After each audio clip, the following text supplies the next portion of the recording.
Leningrad Putin का home town है। Ukraine ने इस शहर को निशाना बनाया तो पुतिन ने भी जेलेंस्की के होम टाउन को तबाह करना शुरू कर दिया है। मंगलवार रात क्रीवी री में लगातार हमले होते रहे। यूक्रेन के एक थर्मल पावर स्टेशन को टारगेट किया गया, जिसके बाद शहर में अंधेरा छा गया। यूक्रेन में बर्फबारी से पहले ऐसे कई शहर हैं जहां लोग बिजली के लिए तरस रहे हैं। इसके अलावा खैरसोन को भी रूस ने बारूदी वर्षा वहां पर की है। यूक्रेन के 10 प्रांतों को 100 से ज्यादा ड्रोन से निशाना बनाया गया है।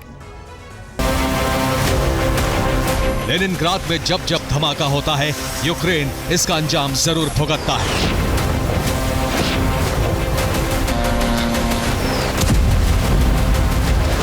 क्योंकि लेनिनग्राद पुतिन का होम टाउन है।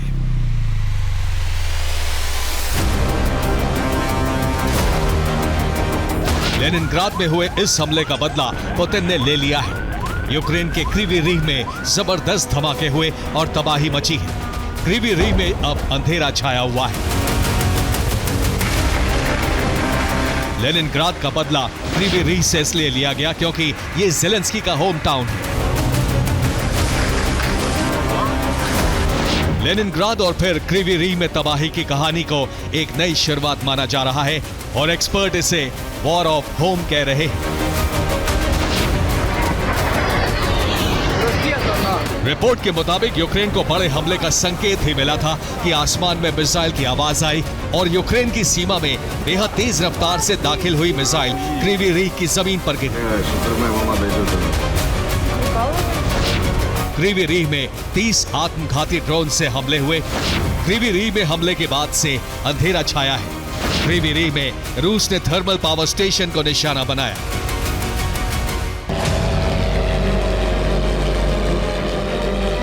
लेनिनग्राद का बदला लेने के अलावा रूस ने यूक्रेन के कई और शहरों में हमले किए हैं। रूस ने कुर्स्क से ड्रोन हमलों की शुरुआत की। इसके अलावा क्रीमिया से भी यूक्रेन पर हमले किए गए। इस दौरान 152 आत्मघाती ड्रोन का इस्तेमाल हुआ और 2 स्कंदर मिसाइलों से हमला किया गया। कुर्स्क से सुमी और उसके आसपास हमले किए गए तो वहीं क्रीमिया से खैरसोन को निशाना बनाया गया। खैरसोन में ड्रोन से ग्रेनेड भी ड्रॉप किए गए।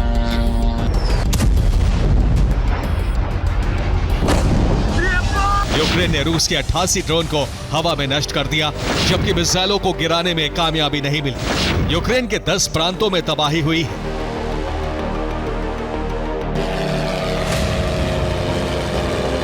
पुतिन ने अपनी आर्मी को कब्जा अभियान जारी रखने और तेज रफ्तार से मिशन को पूरा करने का ऑर्डर दिया है।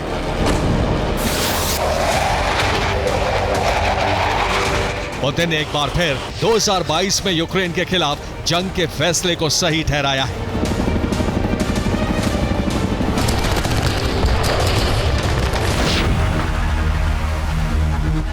पुतिन ने दुनिया को बताया है कि यूक्रेन के 4 हिस्सों में वोटिंग से जाहिर हो गया है कि यूक्रेन की जनता रूस के साथ है।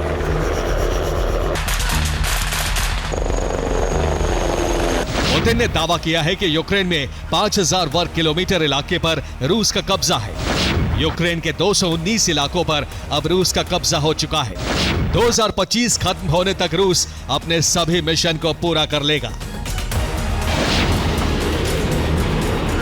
रिपोर्ट के मुताबिक रूस की सेना को अब नए हथियारों की सप्लाई की जा रही है ताकि कब्जा मिशन पूरा हो सके। रूस की तमाम हथियार फैक्ट्री को प्रोडक्शन तेज करने का आदेश दिया गया है, लेकिन फिलहाल प्राथमिकता ऑपरेशन विंटर को दी जा रही है ताकि यूक्रेन ठंड के मौसम में सरेंडर करने के लिए मजबूर हो जाए।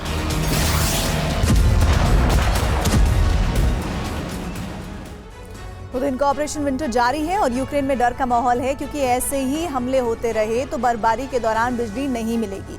वाटर हीटिंग सिस्टम भी नहीं चलेगा, जिसके बाद लोगों को माइनस वाले तापमान में भी गर्म पानी नहीं मिल पाएगा और बिजली नहीं रहेगी तो घर में हीटर भी नहीं चलेगा। मोबाइल और लैपटॉप चार्ज नहीं हो पाएंगे। बर्फबारी के दौरान लोग वर्क फ्रॉम होम करते हैं, यानी घर से ऑफिस का काम करते हैं, वो भी रुक जाएगा। फिलहाल अभी रूस ऑपरेशन विंटर में लगातार कामयाब हो रहा है। खार्किव में बिजली स्टेशन जलाए जा चुके हैं और ज्यादातर इलाकों में अंधेरा है। क्रीवी में अब हमले के बाद बिजली सप्लाई बंद है। यहां थर्मल पावर प्लांट जल चुका है। सुमी के कई इलाकों में ब्लैकआउट है। क्रेमलिन का दावा है कि ज़ेपोरिजिया में भी बिजली सप्लाई बंद है। मेलिटोपोल में भी ब्लैकआउट हो चुका है।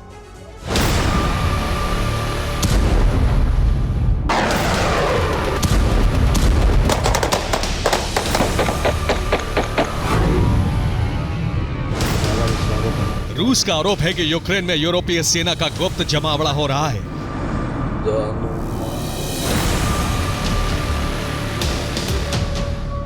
तो दूसरी ओर यूक्रेन रूसी एनर्जी सेक्टर पर हमले कर रहा है।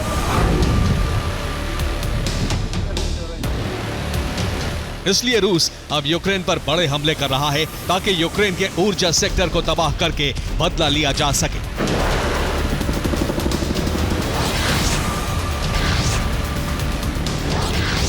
यूक्रेन की ताकत को खत्म करने के लिए रूस अब यूक्रेनी सैन्य ठिकानों को नष्ट कर रहा है।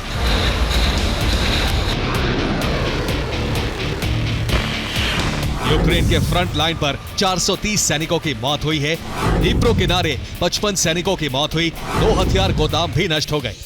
दक्षिण यूक्रेन में 325 सैनिकों की मौत हुई है। रणनीति बनाने के लिए पुतिन ने सेंट पीटर्सबर्ग में सेना जनरल्स के साथ एक बैठक भी की। पुतिन ने रूसी सेना की तारीफ की है और टॉप ऑफिसर्स को आगे की रणनीति की जानकारी भी दी।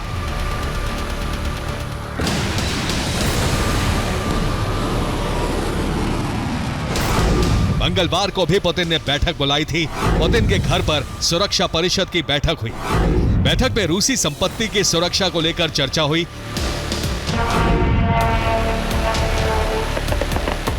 ओडेसा में बीती रात रूस से ड्रोन हमले की कोशिश हुई, लेकिन काला सागर के तट पर यूक्रेन की नेवी मुस्तैद थी और रूस के ड्रोन गिरा दिए गए।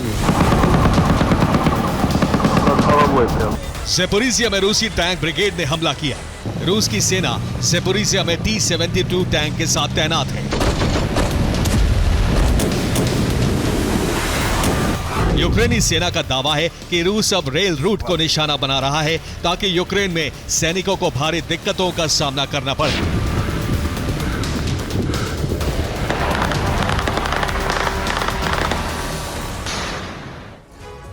और इतना ही नहीं, रूस के निशाने पर यूक्रेन का रेल नेटवर्क है। रूस लगातार रेल रूट पर हमले कर रहा है। हमले इसलिए किए जा रहे हैं ताकि यूक्रेन को सेना की सप्लाई में दिक्कत हो।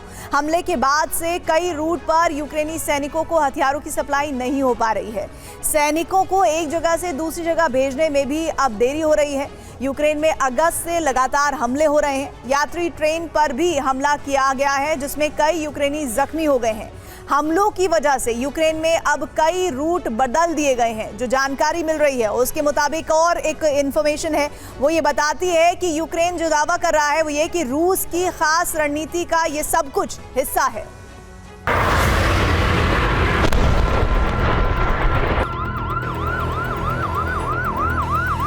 रूस में तेल प्रोडक्शन कम हुआ है तो यूक्रेन में भी कई गैस स्टेशन जला दिए गए हैं,